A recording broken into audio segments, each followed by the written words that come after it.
Hi there, I'm Linda and this is Huttons Valley Permaculture. Well, the sun's out at the moment, winter has really set in and we're in between rain showers. In today's video, we're going to have a look around my winter vegetable garden. I'll show you what I've been doing, show you what food I can be harvesting, and just generally show you how things are going. The last time we were in the veggie garden, I was completing these 2 compost paths, and this beautiful zinnia here was sort of in full bloom still. It still had plenty of pink flowers on it. Well, the frosts have certainly come and knocked that one down, as it has for a number of plants in the garden. Now, I did mention in that last video that I might add some compost to this garden bed here.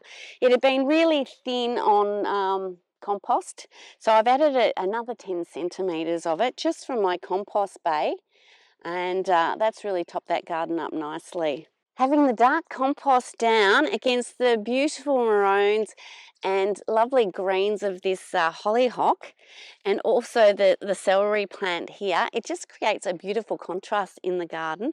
I love it when I top up these wood chip paths because I like that defined look. Down this one side I've got my artichoke plants, which are really growing well at the moment, and they'll be flowering coming into spring. Now, something I've really been surprised at is my asparagus plants. I haven't cut any of these ferns down just yet because I was waiting for them all to brown off. I do have my oldest plant that's all browned off and I'll be chopping that soon. But with these others, they all seem to just be continually growing. At the moment, I've got new little asparagus spears coming out of the ground, and I should be able to harvest some of those soon, which is quite a surprise. Now, something that's going to keep me busy for some time is building all of these compost paths. My original compost path was this top one here. So I've topped that up with the wood chips, as I have with this one next to it. And they're good to go for the next year, with all the compost being put on the garden beds next to it. And I think these plants are just loving that extra nutrition. My broad beans are starting to take off, and you can see this is just material from the paths. I haven't added any of the compost from my compost bays onto that one, and they're starting to get going nicely. And I've got my fennel plants along the other end of the compost path. This is how I grow fennel. I just leave plants in from the year before and they just sort of grow away. There will be some that will bulb up really nicely, while others might remain a bit skinny, but I find just leaving the roots in from the year before gives me plenty of fennel. And I do let them flower, and they will sort of self-seed as well. Now, the path that I'm working on at the moment is this one here. Now, it's not as deep as these other two, so I've just sort of scraped off a thin layer to put onto the garden beds next door to it. And I've just been gathering up materials to put in and start to build that compost path layer. Now, one thing I wanted to point out in my compost paths is not all of the green materials come from the garden itself. I'll often do clearing out in my swale or sort of surrounding areas around the garden and bring that in, much the same as I bring in the manure into these compost paths and bring in the wood chips. I am really focusing on getting the organic material across the whole garden bed as thick as I can. So I'm making the most of materials that are available to me, and I've got a lot of that in my swales. So just here, I've just chopped down clumps of grass and brought that in from my swales to add to the paths. When I dig out the compost from the path itself and put it on the garden beds, I'm always making sure to keep little volunteers like these uncovered so that they can grow well. Now, I also don't clear all the garden beds. I'll just sort of pick and choose what I want to cut down. Here's a little patch of volunteers. I've got rocket, I've got curly leaf endive, and I've got a celery plant here that I've just put the compost from the path in and around, and the extra nutrition from that is really going to kick these little plants on. Well, you've seen what I've mostly been working on in the garden, and that's those parts. Let's have a look at some of the plants that are ready to harvest. Now just here is a patch of celery plants that aren't volunteers, but I did plant them, and I planted them back in, I think it was February, and they're really substantial plants. I've actually chopped off some and given it to neighbours, and I just sort of pick off a few stalks at a time when needing it. And by harvesting just a few stalks when you need it, keeps the plants growing well and extends the harvest. Just on the other side of my trellis, I've still got some cabbages.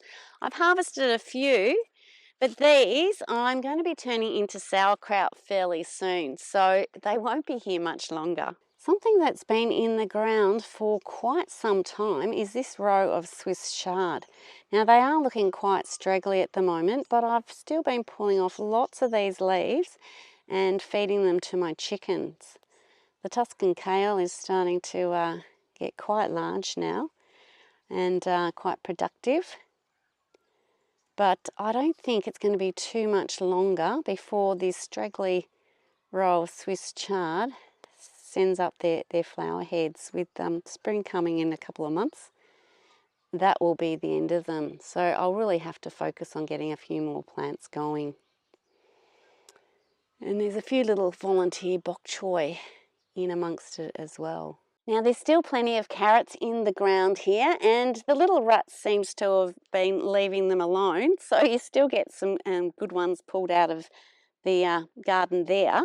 And on this side is where I've planted my onions with the sole purpose of growing onion seed, and most of those have started growing beautifully.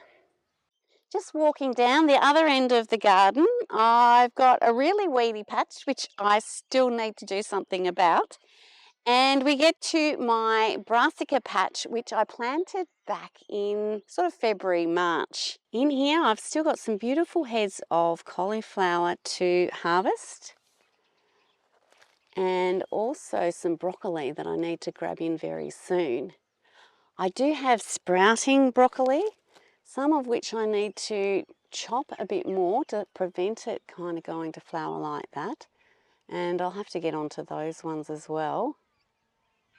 But they are quite productive for a fair time, so it's good to put in some sprouting plants as well as your decent sized head plants. Here's another little cauliflower. Don't they look beautiful? Also in here I've got my mustard plants, which can be used in a stir fry. They sort of do pack a bit of a punch, so I kind of use them sparingly in stir fry. My kale plants are a size now that you can harvest quite a bit from, but the bok choy that's been in here is mostly flowering now. The bees are certainly happy with that, and they're starting to get a lot of seed on them, which I'll just leave, because who doesn't like a few volunteer bok choys around the place? Now I don't automatically clear leaves away. I kind of leave the plants, and I'll grab that when I need some additional greens to feed to my chickens. Now right down the end of the garden I've got some pepper plants that I haven't cleared out as yet, but I do have some Asian greens over this side which are very harvestable. The Mizuna, I often just pick the young leaves and put them into a salad with the rocket, the radicchio and the curly leaf endive, so that's really useful. And I've got plenty of chilies in this garden bed that just need to be cleared out. There's little red bursts in the garden, but they're kind of gone a bit mushy now, and they just need to be disposed of. Also in this garden bed are a few leeks. Some have gone to seed. Now this flower head here has formed the seeds, and what you can do, on this one as well, is just grab the flower head and kind of smush it up, get the seeds out, and just fling the seeds everywhere. And what I usually find is that leeks volunteer throughout the garden, and you don't actually have to even worry about nurturing them too much. And if you just fling the flower heads around or throw out seeds, before you know it, you've got little baby leek seedlings around, which you can leave exactly where they've grown, or you can take them and put them in a more suitable location. Now, heading up the garden, we come to my garlic patch, which I think the last time we had a look at this patch, I was weeding it. Now, the weeds are mostly under control, but I have found something exciting in this garden. Just over here, on this side of the garden bed, near my little radicchio volunteers, are some asparagus volunteers. I've never had asparagus volunteer in the garden before, and I'm not sure whether seeds have blown in from the plants or whether there's been some asparagus plants that have got in the compost and weren't heat treated enough to deal with the seeds. But I've got 3 little plants. I did have 4, but I chopped one down before I realised what it was. I might have to sacrifice this garlic plant to get this one out and potted up, but it kind of might be worth it to get a few little asparagus plants, but they are tiny at the moment, so I'm just going to let them keep growing in that place until sort of later in the year. So now let's look at this garden bed here. It's actually a garden bed with green manure on it, and right next to it is a garden path, believe it or not, which is full of volunteer plants. So all down the side of the garlic bed is actually supposed to be a path. Now, you did notice me walking all over the top of it, because basically that is going to form the green layer of my compost path. What I'll do when I come to make this path, I'll chop things like this kale and the Swiss chard and the radicchio, anything that's kind of edible that the chickens love. I might just chop that off and feed it to them. But all the rest, I'm just going to cover up with my manures and also the wood chips, and just easily put the path through where it's supposed to be. But before doing that, I might just see what plants I could dig up and transfer. These 2 plants here are volunteer Swiss chard, and there's quite a number of the Swiss chard volunteering in this area. So because my other row of Swiss chard will soon be maturing and going to seed, I might dig up some more of these plants and move them to create my next Swiss chard bed. As for all the endive and any small radicchio, that will just help to build my compost in the path. And having a closer look at the green manure, I don't think it's long before we need to chop that down. The idea is to grow up all your plants until they start to flower. At that point, they're putting more energy into the flower and future seed production than the plant itself. And what we've done this for is to get the biomass to put it onto the garden bed to sort of feed the soil, and then you can plant into that. So I've got some seeds started. Hopefully they'll be ready by the time I sort of chop this down and lay it on my garden bed so I can plant straight into it. Now, just in here on a heat mat, I have started a few seeds. I've got beetroot, spinach. What else have I got?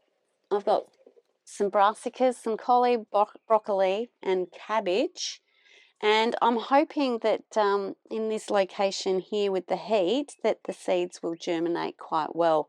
Now, I've just put up this pink to remind myself every time I walk past that they're here, because I do tend to forget little seedlings at times. And I've just put these little plastic trays just over the top to try and maintain the moisture content. You can see the growing medium has got plenty of seeds that I don't want in there. So I'll keep those clear, but I've got a few that are starting just over here. You can see these are some little seeds that are sort of starting in my mix. Now, instead of plugging in a heat mat, you could also make a hot compost bed and put your seed tray on that to give enough heat for those seeds to germinate during the colder months. But I haven't got that going. Now, another place I've planted some seeds is in this little sort of cold frame here. It's got glass panels on the sides, and it generally increases the temperatures a little bit within that space. So I've just got some Asian greens and some radishes in here. Once they germinate, I can then pick that up and move it to another spot to get some seeds going. Now, another thing that I've been doing with the compost path contents is repotting some of my plants. Just here, I've been tidying up some pots which were really quite weedy. These are stone fruits that I've grown from seed. These ones here are blueberries that I'm propagating. I've just repotted them and they do have some roots on them, which was exciting. And I've also repotted some red currants into separate pots as well. So come spring, they should be growing well, I hope. And what I've used to pot them up is the material that I've dug out of the compost paths. What I'd like to do is actually free myself of buying potting mix in plastic bags, you know, the commercial mix. So I'm trialling materials like this as a potting medium. Now it does have bits of timber in it and you know, larger pieces, so I'm hoping that will provide the drainage. It'll certainly have the fertility, so I'll be keeping a close eye on these to see how well they grow, and if that works, then that's another huge benefit of having compost paths. Well, that's been my quick look around the veggie garden today. I'm busy building compost paths, repotting plants, harvesting a few things and crossing my fingers on seed growing. I hope you've enjoyed today's video. Thanks so much for watching, and bye for now.